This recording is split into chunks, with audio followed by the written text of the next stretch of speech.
Gue berhasil dapetin puluhan juta rupiah dari YouTube, puluhan ribu subscriber, dan mayoritas penonton luar negeri. Dan semua ini gue lakuin tanpa nunjukin muka, belum pernah ngedit video sebelumnya, dan tanpa ngeluarin uang sepeser pun. Gue gak jualan kelas, lo gak harus beli apa-apa. Dan semua yang lo tonton sekarang real contoh nyata. Gue cuma mau kalian bisa dapet rezeki lebih banyak di tahun 2025 ini. Langkah yang bakal gue share di sini bisa dilakuin pemula, tanpa modal, karena semua gratis dari internet.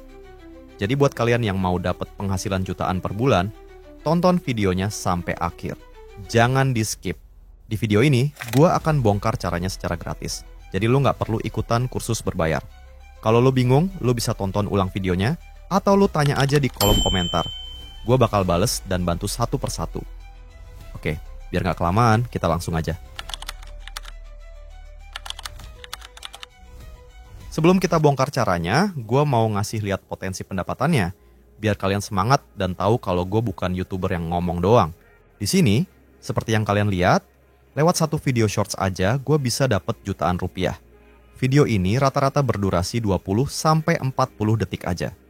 Dan bagian terbaiknya adalah, video yang gue upload 3 bulan lalu masih terus ngehasilin duit sampai detik ini. Kalau kalian perhatiin, RPM atau bayaran per 1000 views di sini lumayan tinggi. Ada yang Rp1.500, ada yang Rp1.300, bahkan ada juga yang Rp3.000. Ini semua bisa dicapai kalau mayoritas penontonnya tuh dari luar negeri. Apalagi kalau dari negara besar kayak Amerika atau negara Eropa lainnya. Pertama, sebelum kita masuk ke cara bikin videonya, lo mesti tahu video apa yang lo mau bikin. Orang-orang sering bilangnya niche, alias topik videonya. Niche yang lo pilih bisa tentang olahraga, hewan peliharaan, atau bahkan dakwah agama. Gue akan bahas terpisah lebih detail di video selanjutnya. Kalau gue, niche yang gue pilih itu apapun tentang alam. Kenapa? Selain karena gue suka, niche tentang alam itu nggak habis dimakan zaman. Artinya, video gue bakal tetap relevan sampai kapanpun. Jadi, mau gue posting sekarang, beberapa tahun lagi juga orang bakalan tetap bisa nonton. Selain itu, kalau lo milih topik yang lo suka, akan lebih gampang untuk lo buat konsisten bikin konten. Ada banyak pilihan topik yang bisa kalian eksplorasi sendiri. Tapi yang gue tulis di sini termasuk topik-topik populer yang cukup banyak penonton luar negerinya. Balik lagi, saran gue, kalian pilih topik yang kalian juga suka tonton secara personal. Setelah lo tahu topik atau niche yang lo mau buat, lo bisa mulai untuk bikin channelnya. Tinggal ikutin video ini aja. Tinggal klik kanan atas di beranda YouTube, terus pilih setelan. Videonya akan gue percepat, supaya kita bisa lebih banyak ngomongin strateginya. Setelah channelnya jadi, lo bisa edit-edit lagi gambarnya belakangan. Tapi pastiin nama, gambar, dan deskripsinya lo isi sesuai tema channel lo. Kenapa ini penting? Karena deskripsi dan nama ini bakal ngebantu YouTube ngerekomendasiin video lo ke penonton. Biar simple, kita langsung tanya aja ChatGPT buat bantuin cari nama dan deskripsi channelnya. Lo bisa copy-paste pertanyaan yang gue pakai di kolom deskripsi. Setelah lo suka dengan jawaban dari ChatGPT, lo tinggal copy-paste ke profil dan simpan. Sekarang, kita masuk ke strategi buat bikin videonya. Untuk bikin video, lo nggak harus ngerekam videonya sendiri. Lo bisa cari dari berbagai sumber kayak TikTok atau Instagram. Beberapa sumber lain lo juga bisa pakai kayak Rednote, alias TikToknya orang Cina sana. Sampai sini, lo pasti nanya, nanti bisa dimonetisasi nggak bang? Jawabannya bisa, asal lo tahu triknya. Sebelum sampai sana, gue ajarin dulu cara paling gampang buat dapetin sumber videonya.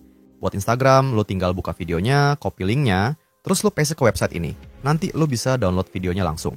Buat TikTok sama juga. Lo tinggal buka videonya, copy linknya, terus lo paste ke website ini. Nanti lo bisa download juga tanpa watermark. Nah yang penting juga, jangan lupa save nama akun pemilik videonya.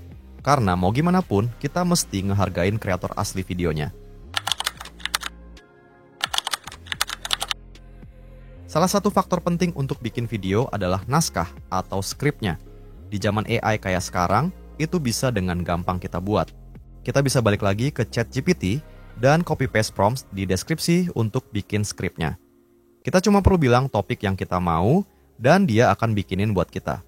Kalau mau, kita juga bisa bikin skrip sendiri pakai bahasa Indonesia dan minta dirapihin dan diterjemahin ke bahasa Inggris sama dia. Buat bikin skrip, kalian juga perlu sesuaiin sama video yang kalian bakal pakai ya. Sekarang, waktunya kita bikin voiceover atau narasi dari videonya. Buat teman-teman, nggak perlu khawatir harus punya perlengkapan yang bagus untuk ngerekam suara, apalagi ngerekam suara kita sendiri. Lagi-lagi, kita bakal pakai AI untuk bantuin kita. AI yang kita pakai ini namanya Eleven Labs. Teman-teman bisa daftar secara gratis dan bakal dapat kredit 10.000 karakter setiap bulan. Kalau dari pengalaman, ini cukup banget buat bikin sekitar 20 video dengan durasi 30 sampai 40 detik. Kalau misalnya kuota kita habis, tinggal daftar lagi aja pakai email lain. Gue pribadi punya 3 akun buat maksimalin kuota gratisnya. Sekarang, skrip yang udah kita buat di ChatGPT akan kita copy ke sini. Lo bisa pilih suara yang kira-kira cocok untuk bacain skripnya. Bisa suara cewek, cowok, tua, muda, tinggal pilih aja di library suaranya. Kalau lo udah merasa cocok, tinggal download suaranya dan kita bisa masuk ke tahap paling penting. Tahap editing ini kunci banget supaya video kita bisa dimonetisasi dan nggak kena copyright. Tapi gua nggak akan ajarin cara ngedit di sini. Lo bisa cek video lain buat belajar ngedit pakai CapCut. Yang gua ajarin di sini jauh lebih penting. Prinsip monetisasi ada 2. 1, video lo ada yang nonton. Yang mana kalau shorts, lo mesti dapat 10 juta penonton dalam 90 hari. Kedua, video lo aman dari copyright. Artinya, lo mesti paham aturan-aturan dari YouTube. Kita bahas satu-satu. Di YouTube, ada aturan yang namanya penggunaan wajar. Gampangnya, lo boleh pakai materi orang lain tapi dengan beberapa catatan. Catatan utamanya, asalkan lo ambil sudut pandang komentar, kritik, riset, edukasi, atau pelaporan berita. Menurut aturan YouTube, video lo sah dan layak buat monetisasi. Makanya, skrip yang kita bikin jadi salah satu elemen penting di sini. Karena kita mengomentari video orang lain dan ngasih perspektif baru di sana. Elemen yang nggak kalah penting adalah gimana lo edit videonya. Gue ada beberapa tips yang udah jelas-jelas berhasil. Tips pertama, selalu gunain beberapa sumber video. Karena kalau lo ambil satu video dan cuman re-upload, lo pasti akan kena copyright. Kalau nggak langsung kena copyright, gue jamin pasti akan terjadi di masa depan. Percaya sama gue, karena gue pernah ngalamin sendiri. Kedua, pastiin kalau pakai video, lo cuman ambil beberapa detik aja. Atau kalau lo ambil satu video, lo potong-potong cuplikan videonya. Ketiga, pastiin lo kasih kredit ke pemilik asli videonya. Bisa lo cantumin di judul video, deskripsi, komen, atau bahkan lo tempelin teksnya di videonya. Sekarang, gue akan kasih contoh channel-channel gede yang berhasil pakai metode ini. Kita pelajarin gimana mereka bisa sukses pakai cara ini. Salah satu channel besar ini namanya FitFix. Jadi dia bikin cuplikan untuk olahraga. Kita bisa lihat subscriber dia berapa dan jumlah viewernya berapa. Langsung kita cek satu aja contoh videonya. Kita bisa lihat dia taruh kredit di judul, deskripsi, sama komentar. Dan di sini dia pakai satu sumber video. Tapi videonya dia edit-edit ya. Ada zoom, ada transisi, dan dia ceritain atau komentarin videonya. Nah ini masuk ke penggunaan wajar tadi. Jadi bener ya, yang gue bilang tadi bukan cuma teori, tapi juga ada contoh realnya kalau itu bisa. Sekarang kita akan bahas gimana strategi buat uploadnya. Gue saranin, sebelum mulai upload, kalian siapin seenggaknya 7 konten buat kita upload selama seminggu ke depan. Jadi, kita bisa upload 1 konten per hari selama seminggu. Tujuan strategi ini adalah buat ngenalin channel kita ke algoritma YouTube. Semakin kita konsisten upload yang sesuai dengan topik channel, makin gampang buat YouTube nemuin siapa penonton channel kita. Gue pribadi nggak nyaranin kalian gonta-ganti topik, misalnya hari ini olahraga, besok binatang, dan lain-lain. Ingetin pelajaran tentang niche di awal video ya. Dari pengalaman dan eksperimen, sebenarnya kita nggak perlu upload terlalu banyak dalam sehari.